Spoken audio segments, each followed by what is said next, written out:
Assalamualaikum warahmatullahi wabarakatuh. Halo kawan, apa kabarnya hari ini? Semoga hari ini kita semua lebih baik dari hari kemarin dan hari-hari sebelumnya.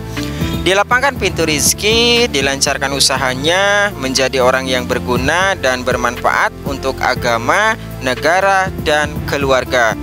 Dan yang paling utama, kita semua dipermudah dalam segala urusan. Jumpa lagi di Mitra Pertanian Channel, tempat berbagi informasi dan pengalaman seputar dunia pertanian dengan metode perawatan semi organik. Sekarang hari Senin tanggal 18 Desember tahun 2023. Tepat di hari ini cabai rawit kaliber sudah berusia 84 hari setelah tanam.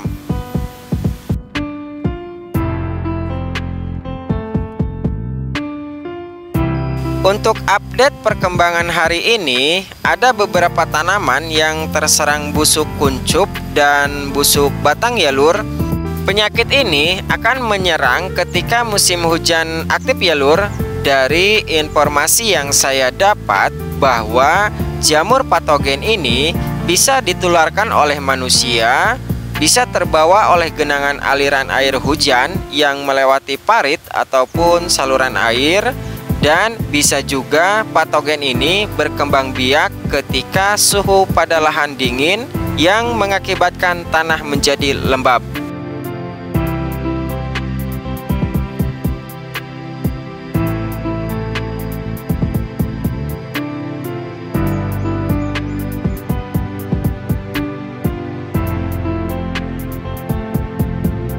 Kurang lebih di usia 55 hari setelah tanam, ada beberapa tanaman yang terjangkit penyakit yang sama, penyakit seperti ini, tapi alhamdulillah sekarang sudah 100% pulih dengan teknik perawatan yang saya lakukan.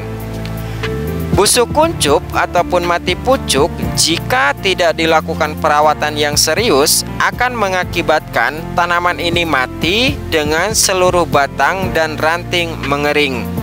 Insya Allah di bulan Desember ini akan saya bagikan cara mengobati busuk Phytophthora, dan perawatan hari ini di usia 84 hari setelah tanam saya lebih fokus dalam pengobatan penyakit.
Alhamdulillah ya lur, cabai kaliber ini makin hari posturnya semakin tumbuh tinggi dan rimbun.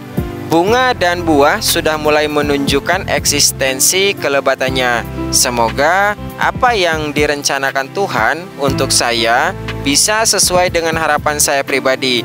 Bantu doanya ya lur, agar semuanya sesuai harapan. Kita harus menyadari satu hal dalam hidup ini ya lur.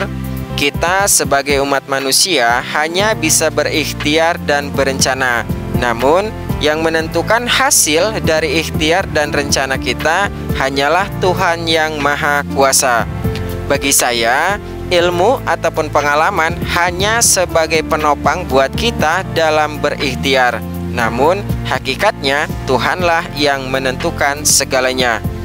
Ada hadis yang mengatakan, kejarlah akhiratmu, maka dunia akan mengikutimu.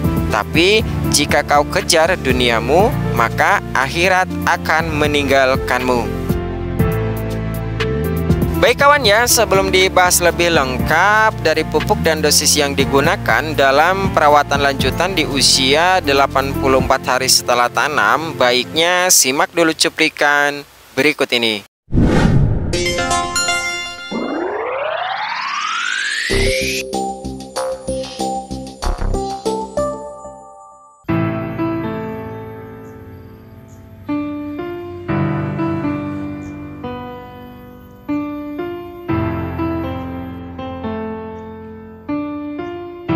Kali ini sedikit akan saya bahas tentang fungsi dari perekat pestisida yang saya gunakan setiap melakukan penyepraian. Dan perlu kawan ketahui juga, saya tidak berani jika melakukan penyepraian tanpa memakai perekat ini. Maka dari itu, perekat selalu saya pakai di setiap melakukan penyepraian.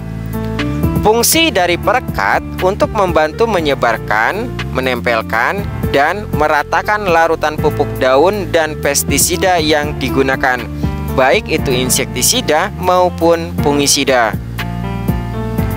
Untuk meningkatkan kinerja fungisida maupun insektisida yang disemprotkan pada hama yang berbulu seperti kutu kebul dan hama ulat, perlu kita sadari bahwa setiap makhluk hidup ataupun hama secara ilmiah memiliki bentuk perlindungan dari ancaman serangan musuh, baik itu bulu maupun lapisan lilin yang terdapat pada hama tersebut.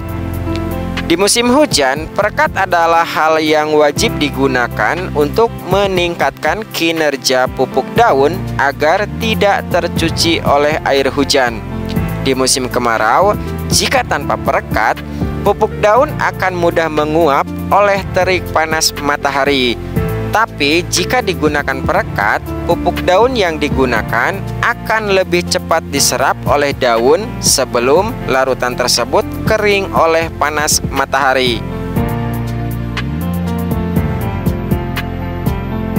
Dan manfaat yang terakhir untuk meningkatkan emulsi pada larutan insektisida maupun fungisida yang digunakan. Dengan ditambahkan perekat pada larutan pupuk daun akan membantu meningkatkan kinerja homogenitas larutan pestisida dan pupuk, sehingga mampu menghambat pengendapan larutan pupuk daun dalam tangki sprayer. Karena perlu kita pahami bersama bahwa insektisida dan fungisida jenis WP ataupun wearable powder sifatnya mudah mengendap di bawah tangki semprot. Itulah sedikit penjelasan tentang manfaat perekat, penembus perata, dan pembasah yang selalu saya gunakan sebelum mencampur pupuk daun.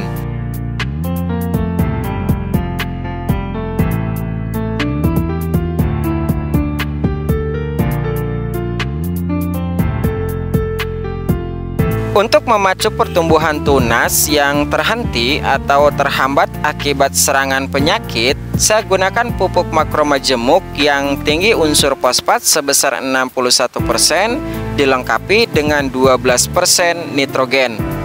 Fosfat dan nitrogen adalah dua unsur hara penting untuk memacu pertumbuhan akar, tunas, ataupun kuncup baru. Ada 5 fungsi penting unsur fosfat ataupun fosfor untuk pertumbuhan dan perkembangan tanaman. Di antaranya, untuk membentuk dinding sel, mengatur pengangkutan air, membentuk protein, sebagai pembentuk asam nukleat, dan untuk mengatur keseimbangan ion.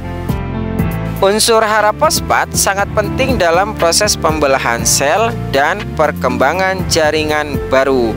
Selain itu, fungsi fosfat memiliki kemampuan untuk mempercepat pemasakan buah dan memacu pembungaan.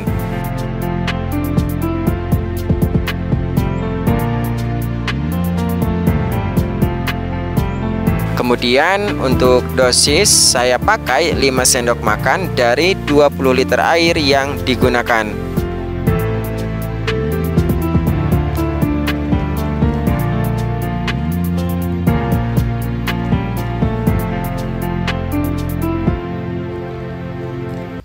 Untuk mengatasi penyakit, saya pakai fungisida sistemik yang memiliki kandungan 1% asibenzolar S-metil dan 48% mancozeb dari produk Bion-M.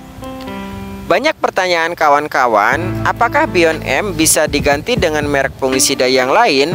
Menurut pandangan saya pribadi, tidak bisa ya lur, karena kandungan asibenzolar S-metil pada Bion-M setahu saya tidak dimiliki oleh fungisida merek manapun, terkecuali kalau kandungan mancozeb ada banyak dari merek yang lain.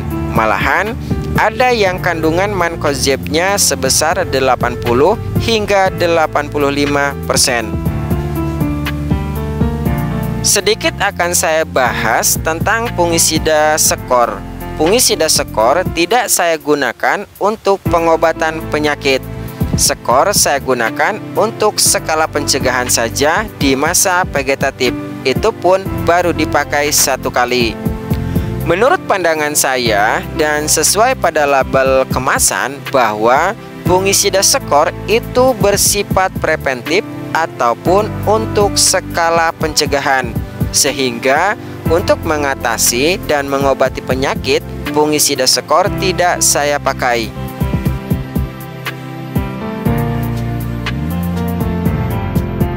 Untuk pengobatan penyakit busuk Phytophthora seperti mati pucuk dan busuk ranting, ini baru proses perawatan tahap kedua ya lur. Ada beberapa tahapan lagi untuk menyembuhkan penyakit busuk Phytophthora ini.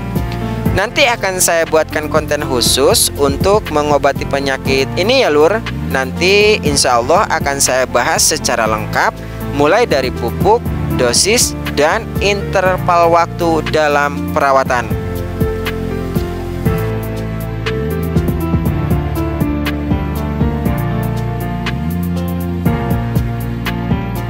Kemudian saya tambahkan pupuk organik probiotik yang memiliki 14 kandungan mikroorganisme baik seperti Trichoderma, Bacillus, Mycorrhiza, Azotobacter, Azospirillum, dan beberapa mikrobakteri baik lainnya. Mikroorganisme ataupun bakteri ini berfungsi untuk melawan jamur cendawan penyebab penyakit. Jika zat aktivator memiliki keunggulan 20 asam amino, sementara ini memiliki keunggulan 14 bakteri baik yang menguntungkan. Insya Allah pupuk ini akan saya bahas secara lengkap di konten khusus cara mengatasi ataupun mengobati penyakit busuk Phytophthora akibat jamur cendawan. Jangan lupa ya lur untuk aktifkan lonceng notifikasinya agar tidak ketinggalan informasi perawatan terbaru dari Mitra Pertanian Channel yang insya Allah bermanfaat.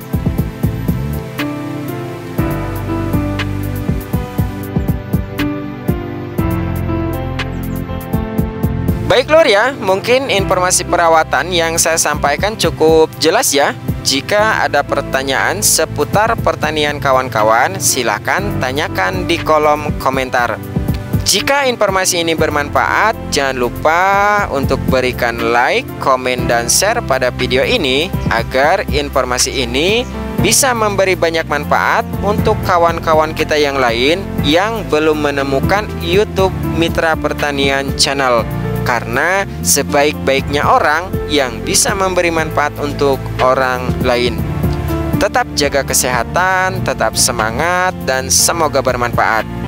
Kata penutup, jangan pernah berharap pekerjaanmu dimudahkan, tapi berharap dan berdoalah agar pundakmu dikuatkan. Terima kasih dan sampai jumpa di informasi bermanfaat berikutnya.